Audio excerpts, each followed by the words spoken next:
I'm Andrew Patterson from interest.co.nz. Welcome to another in our business success series. Today I'm with Simon Eriksen, the Managing Director of Neat Meat. Hi there, Simon. G'day, Andrew. How you going?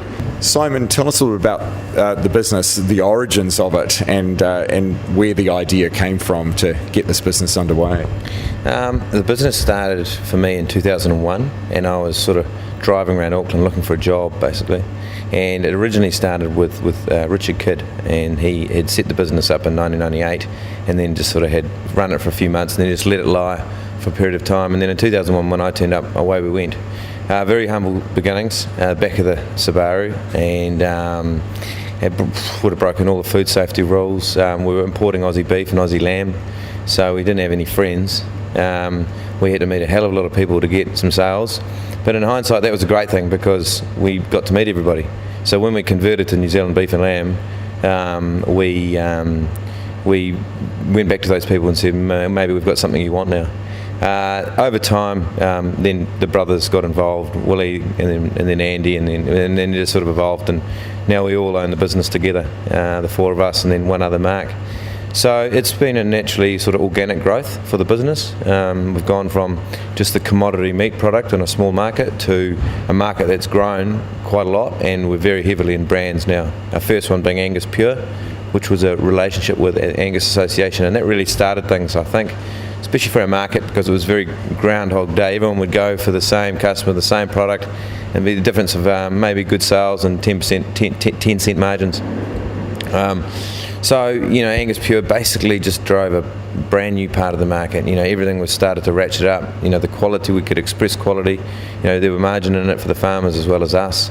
And the restaurants were able to get it. And it was basically taking a leaf out of the winery book, really. Yeah. So you've come a long way from driving around in the Subaru with the chili bins in the back, delivering the meat. The chili bins in there. No chili bins at all. So in the last 15 years, we've seen the market become a lot more sophisticated, hasn't it, in the way it approaches. Why do you think, has that just been an international trend, or have New Zealanders kind of grown up a bit in the way they've eaten? I think that New Zealand, we're sort of small commodity producers, and most of it's exported. The culture of dining was never here, although we were producers. In Europe and America, everyone's got their style. New Zealand really didn't have one. And I think that, especially when it came into recession times, restaurants were always doing it tough anyway. And I think they realised very sort of 2 or 3 months into it, well, look, we're going to have to do something because it wasn't working as well before. Now we've got trouble.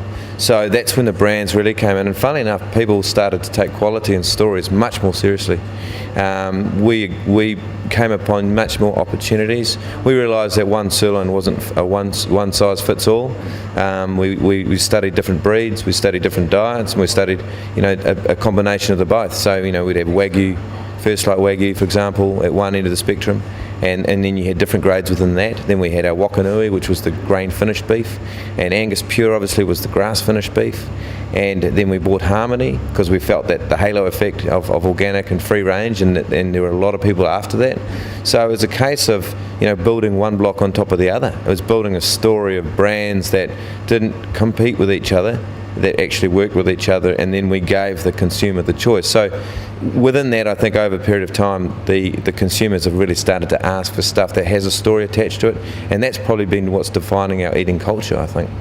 So as you said before, that there's almost been a parallel growth between the meat sector that you've been focusing on and things like the wine sector as well. Yeah, that's right. I mean, the wine sector, they grow the grapes, they bottle the wine, they tell the story, and they market it.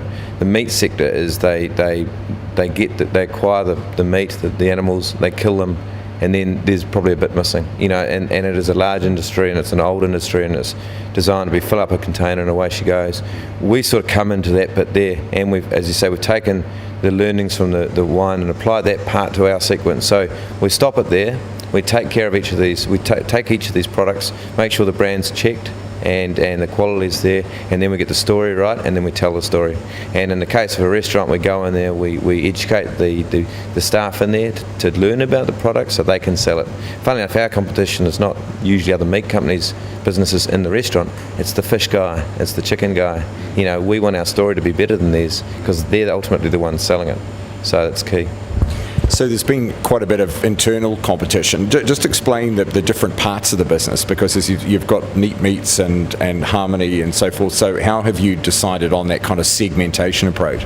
Yeah, I mean, Harmony was already an existing business, so when we bought it, we had to be very careful that that was very much organic and free range, and we were selling grain-fed and other things which people may see of conflict. It was also a business we didn't really know well, and it was also in touch with the farmers. So we got in there, we remained a sort of a silent part of it and let it do its own thing. And then over time we've realised that there was actually a lot of common ground. Harmony for us was really learning about consumers' behaviour in retail. People in retail, what are they looking for? What's important to them? And as much, how does store owners operate? How do foodstuffs work? This sort of thing. And we took what we realised is that chefs, which are on every television screen, they're the ones that promote your product. They're the ones that tell that story to a mass. And then you tip it into retail, and that's where you sell en masse. So if you can keep that sequence going, that is our definition of creating a brand, really.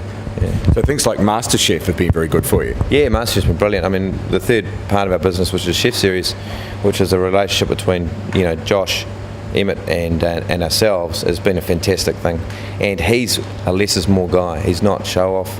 He's a lovely, humble guy who's just a brilliant chef and a lot of friends, and he complements our business well too, because we also have a great relationship with other chefs who are brilliant chefs, not just in New Zealand but abroad.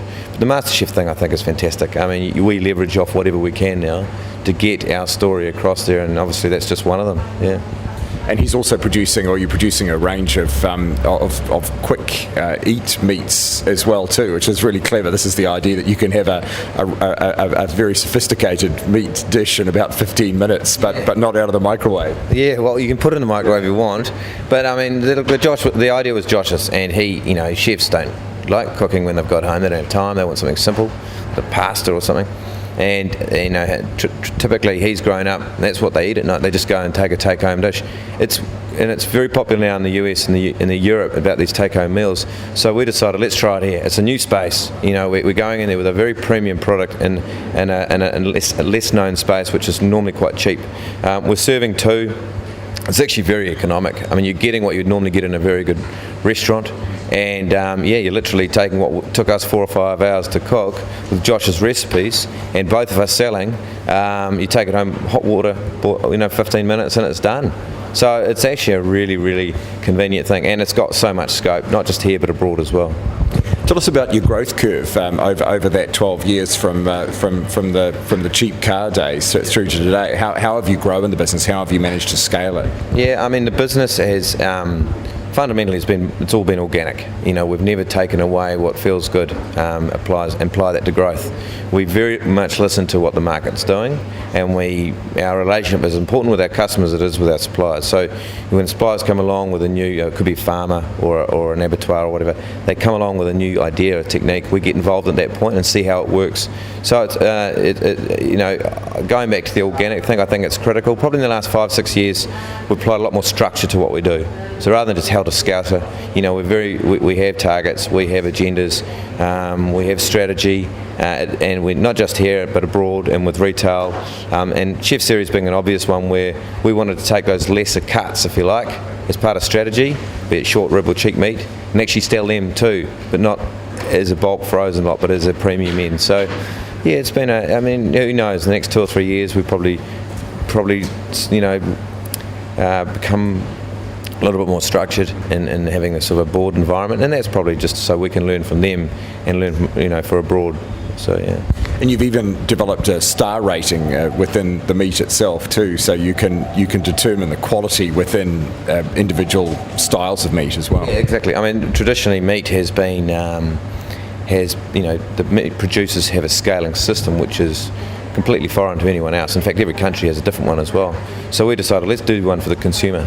And it's very simple. It's called the 6-star system. Very much like wine, you get 4-star, 5-star wines, as well as you get hotels, 3-star, 4-star, 5-star hotel. So it's just a calibration. The 1-star obviously is pretty mediocre meat, and the 6-star is something very, very special, and all the bits in between. So the star system is about letting people choose, what they want to eat, and it adds a value to each one. So yeah, it's again, it's something we need to educate people with, which is why we've built the shops that we have, so we can really get in front of people and tell them the story. about 10% of your business is export. Does that have a potential to grow more in the future? Yeah, absolutely. I mean, traditional export has already been dominated by everybody else. If we want to be export, we've got to earn our place there, and we would do it in our way and not what someone else is doing, or we don't want to cut across how traditional export's been done. We just want to do it in a very different way, and I think it's something that we're doing much better now, and what I thought about export 2 years ago is very different to how I think export is now. It's a combination of all those brands. It's using all the major processes in New Zealand to in a small part working together with these brands. And so New Zealand's a small country with 3 oceans, and people that think that they should inherit meat for free. So overseas, obviously with the protein shortage, heading towards us, and the growing middle and upper class, and the more Western sort of orientation of food through Asia and other markets, I think there's huge potential. We just got to wait till our time's right. Yeah. What about in a market like Australia? How do you differentiate New Zealand? Because obviously Australians have a love affair with their own meat supply. Is there a differentiation strategy you have between that, and are they interested in that? Well, interestingly, when we went to Australia, we set up there about 3 years ago. Or 4 years ago now. We went to what is our differentiation? It's grass-fed beef, lamb, and venison. Most of what we sell over there is grain-fed finished beef. Funnily enough, what we did work out is that what we were producing, I think, was at least on par with what they were producing in the grain-fed territory, if not better. All their meat, don't get me wrong, all their meat's good, but there are some parts of what we do which they now identify as being actually really good. I mean, they always knew our lamb was good, so our lamb is actually in reasonable demand over there. The Australians, they're a tough crowd. They look after themselves, and they look after their farmers, and they buy the Aussie made. So what we decided to do is, rather than sort of send our meat over and hopefully they market, we actually went and set up over there, because we believe it, as part of the export strategy, whether it be Australia or anywhere, we need to be the ones over there telling them about our product, not relying on someone in the middle telling them about our product. So yeah, it's an interesting market. It's good though. I mean, they're right across the ditch, doesn't take long to get there, pretty stable exchange rate, so yeah. You're doing a little bit into Asia as well too. Yeah, we do a little bit. I mean, Singapore is someone we've been working on for the last 6 years, and again, we're up there often at food shows or working in their shops. They're very they love brands, so they take our brand and treat it as their own. I mean, they don't produce any of their own product.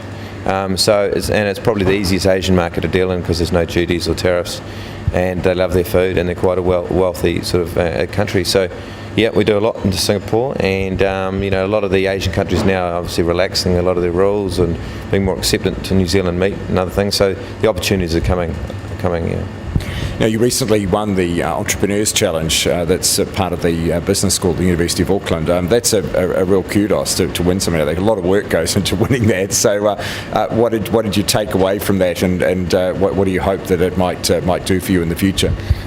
What I take from it, I think it was a fantastic thing to be involved, because they took our business out. We submitted a 2-year business plan, and it went right through not just the committee there, but went through Simpson Grierson, Ernst & Young, and AJ Park. So we were really pulled apart, which was a great thing. So what I took from that was that it was almost getting a warrant of fitness, where you felt that your business was on track. And there were things we needed to fix, and they told us about it, and we did it. So that for us was fantastic, because we are organic. We do take advice from ourselves and anyone else that wants to give it, but sometimes you actually need just a benchmark just to make sure you're on the right track. Where do we want to take it? Look, like I think all these awards, you don't expect it, and you don't typically, New Zealanders don't know how to express it. I think now that we've got our retail shops and our online neatmeat.com site, is that we can start telling people, look, with the Steak of Origin Awards, the Glammy Awards, we are winning these awards because we've got a great story to tell. But even better, we've got a great product. We've traditionally always been stuck with chefs, and that is our thing. But now we want to take what we know with chefs and what we've got, use the awards and everything else to really get it out there and get some runs on the board. Do you still feel like an entrepreneur? No, not really. I mean, the thing is, we're surrounded by them, and I suppose the one thing about entrepreneur is doing what you want and not necessarily being governed by others. We're very fortunate to have a great bank, and I think that's probably one of the obviously biggest restrictions on businesses and growth, is having someone that wants to go with you. And I don't know, they maybe think that having a meat part to what they're doing is beneficial both parties. We're very open with our bank as well as our accountancy. Again, they're ones we learn from a lot. So, it's blue sky, yeah. One interesting difference between yourself and the wine industry is, of course, we know that there's a lot of investment put in the marketing of wines. And how much of investment do you actually put into the marketing of the brands themselves? Yeah, probably proportion the same. We don't have an abattoir, so we don't have that sort of noose around our neck, if you like. What we do invest in is obviously a lot of processing, but we're very brandy, and with a brand, each brand we develop costs a lot of money. We've never really worked out how much, but it does. And without having a brand, I don't think you can honestly say, it does two things. One is it spreads because people call it that name and away it goes. The other thing is controlling pricing. It's not about pushing the price up in our industry or the meat industry. It's actually stopping it falling. And the commodity market can't control those things. So if you've got a brand, people sort of acknowledge that's its rightful value. Doesn't need to go any higher. It just needs to be at a level that actually everyone can win out of, including and obviously the consumer. So probably I'd hesitate to say, but 50% of our, if not 60% of our budget is tied up in developing the brands and the marketing. Talking about marketing, you've just started dabbling a bit in the online space as well. How's that going for you? Yeah, good. I mean, it's going really well. We developed we developed what we thought was the spunkiest website around, and it was taking ideas in the United States and everything, and it was, but I don't think functionally, people liked going on there. Foot traffic showed us that everyone went up to the last click and then did their reading, had a look around, and they didn't go through. Still, it's growing at about 50% a month.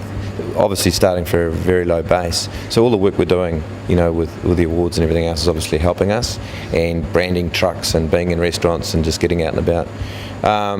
I think that, we weren't the first mover in that space, and I think like anything, the others that do that are going to get, they're going to be quite stable. So what we do is we keep pushing it. We have a good relationship with the black market, with Rick Knight, and he's got undoubtedly probably the most powerful online or after Trade Me in terms of in that end. He was the first guy there. We have a very good relationship with wines. There's a lot of synergies with something, so we learn a lot from Rick, and we actually got our product on his site as well. And what's interesting is that people still buy our meat off his site, even though they can buy it from ours because they trust it. So there's a whole trust thing, there's a whole marketable thing, it's a convenience thing, and it's a lot to learn, but we love it. I mean, it's a virtual retail store. So yeah. How do you deal with the delivery side of it? Pretty easy. We deliver around the country. We put it in refrigerated boxes. Everything's at people's doors within 24 hours. So that part of it's getting better. I think people, two things with meat is that people may have a problem with, putting their credit card online, which I think Kiwis have often thought. And the second thing is meat. Is my meat still going to be cold when it gets there? So, and we carry the responsibility. If it's not, we do it. So we have to make damn sure that it is.